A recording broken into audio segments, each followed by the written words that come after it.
మిగతా సినిమాల్లో ఎక్కువ గుర్తింపు తెచ్చినాయి ఏంటి? అష్టజమ్మ ఆబ్వియస్లీ. అంటే దానికి అసలు చాలామంది చిన్నపిల్లలు అన్నం తినేటప్పుడు రోజు అష్టజమ్మ పెట్టమని అడుగుతూ పెరిగిన వాళ్ళు నాకు తెలుసు అనమాట. అంటే వాళ్ళకి నన్ను చూస్తుంటే అప్పుడప్పుడు చిన్నప్పుడు ప్రతిరోజు భోజనం చేసేటప్పుడు నేను మిమ్మల్ని చూసేవాళ్ళు అన్న టైప్లో గుర్తు చేసుకుంటుంటారు. పిల్ల జమీందార్ ఒకటి మంచి పేరు తెచ్చిపెట్టింది. తర్వాత నాకు బాగా ఇష్టమైన సినిమా పెద్దగా ఆడలేదు, ఒక్క క్షణం అనే సినిమా నాకు చాలా ఇష్టం. జెంటిల్మెన్ అనే సినిమా మంచి పేరు తెచ్చిపెట్టింది. అండ్ కన్యాశుల్కం ఒక వెబ్ సిరీస్ చేసామండి, అది ఇంకా రిలీజ్ అవ్వలేదు.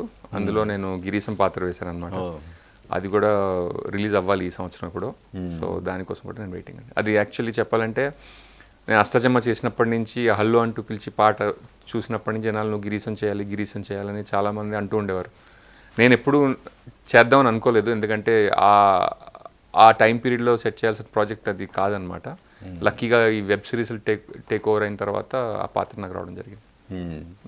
అసలు ఏంటి అసలు సినిమా ఇండస్ట్రీ వైపు ఎలా మీ అడుగు ఎలా పడింది? చిన్నప్పుడు అంటే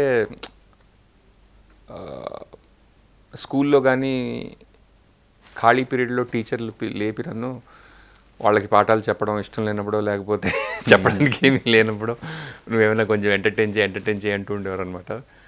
అండ్ సమ్హౌ జనాలు దాన్ని బాగా ఎంజాయ్ చేయడం చేస్తూ ఉండేవారు. ఎక్స్కర్షన్కి ఎక్కడికి వెళ్ళినప్పుడు ట్రైన్లో వెళ్తూ, నిజంగా 10th క్లాస్లో ఏదో వెళ్తే ట్రైన్లో నన్నే నుంచో పెట్టి అందరినీ ఎంటర్టైన్ చేయమంటూ ఉండేవారు. ఏం చేసేవాళ్ళు అప్పుడు ఎంటర్టైన్ చేయడం? అప్పట్లో టీచర్ని ఇమిటేట్ చేస్తుండేవాడు. అవునా? గుర్తుందా ఎవరన్నా అలా? నిజంగా చెప్పాలంటే నేను అది కరెక్ట్గా ఉండేది కాదు, బట్ బేసికలీ కాకపోతే అందులో ఉన్న వాళ్ళకి జోక్స్ ఏవో, అంటే ఆ టీచర్లు ఎలా మాట్లాడేవారు ఆ జోక్స్ ఏవో గుర్తుండేవేమో. సో మిమిక్రీ ఆర్టిస్ట్ని అయితే కాదు, కానీ టీచర్ని ఇమిటేట్ చేయడంతో వాళ్ళకి బాగా పాపులర్ అయ్యేవాడు అనమాట. ఇప్పటికీ గుర్తున్న ఆ ఇమిటేషన్ ఏదన్నా ఉందా? ఇమిటేషన్ లేదు, కానీ మా మ్యాథ్స్ టీచర్ ఒకసారి ఇమిటేట్ చేయి అంటే చేశారు. అందరూ చాలా ఎంటర్టైన్ అయ్యారు. తర్వాత క్లాస్లో అయిపోయిన తర్వాత ఎవడేదో క్వశ్చన్ అడిగితే నేను చెప్పలేదు. చెప్తే ఎలా చెప్తున్నారు అన్నది కాదు, ఏం చెప్తున్నారు అన్న దాన్ని కొంచెం కాన్సన్ట్రేట్ చేస్తే నువ్వు మంచిది అన్నారు ఆవిడ. అంతే. ఎంత మోసం చేశారు మీరే కదండి, నన్ను లేపి మరీ ఇమిటేట్ చేయమని చెప్పారని. అంతే. సో అంటే అప్పట్లోనే మీలో బేసికల్గా రైటరు అనే అంటే ఆ తర్వాత కాలేజ్కి వెళ్ళినప్పుడు స్కిట్స్ వేయడం అది మొదలుపెట్టాం అనమాట. ఒకసారి ఒక స్కిట్ కాలేజ్లో వేస్తే అసలు బీభత్సం, అంటే ఆడియన్స్ మొత్తం గొల్లు అని ఒక 20 నిమిషాలు నవ్వారు. నవ్వితే బాగానే ఉందనుకుంటే నెక్స్ట్ రోజు ఒక అబ్బాయి వచ్చాడు ఎక్కడి నుంచో, ఎప్పుడు మా కాలేజ్లో చూడలేదన్నమాట. వచ్చి మీతో మాట్లాడాలన్నాడు. ఏంటంటే ఆ స్కిట్ రాసింది మీరేనా అన్నాడు. అవునంటే మా కాలేజ్లో కూడా స్కిట్ వేయాలనుకుంటున్నాం, అది స్క్రిప్ట్ ఇస్తారని అడిగాడు. నా ఫస్ట్ రీమేక్ అప్పుడు జరిగింది అనమాట.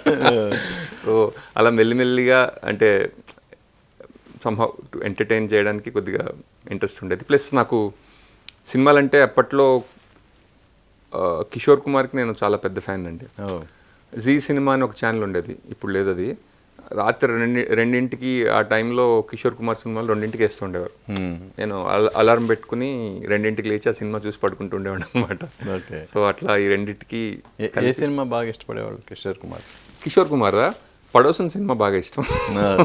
కానీ ఆయన సినిమాలు అన్నింటిలోనూ సినిమా కంటే కూడా ఆయన పెక్యులియర్ మేనరిజమ్స్ కానీ ఆయన హ్యూమర్ కానీ నాకు చాలా, అంటే లైఫ్ని నిజంగా చెప్పాలంటే నేను ఇప్పటికీ డైలీ నేను అంటే I feel one with that artist అనమాట.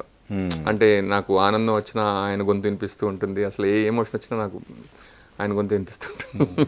ఎక్కువగా ఆయన పాడిన పాటలు ఎక్కువ ఏ పాట అంటే ఇష్టం? నాకు ఖిల్తే హే గుల్లియా అనే పాట ఇష్టం. మీరు పాడమని అడగకూడదు.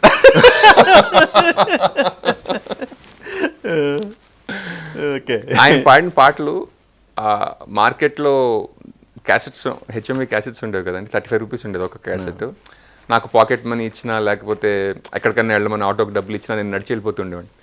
నడిచి వెళ్ళిపోయి కరెక్ట్గా 35 రూపీస్ అవ్వగానే ఒక క్యాసెట్ కొనుక్కుంటూ ఉండేవాడిని. మొత్తం అసలు హెచ్ఎంవి రికార్డింగ్స్లో ఆయన పాటలు ఎన్ని ఉన్నాయి అన్నీ నా దగ్గర ఉండేవి. ఏది నాకు ఇంకా ఎర్నింగ్ మొదలవకుండానే.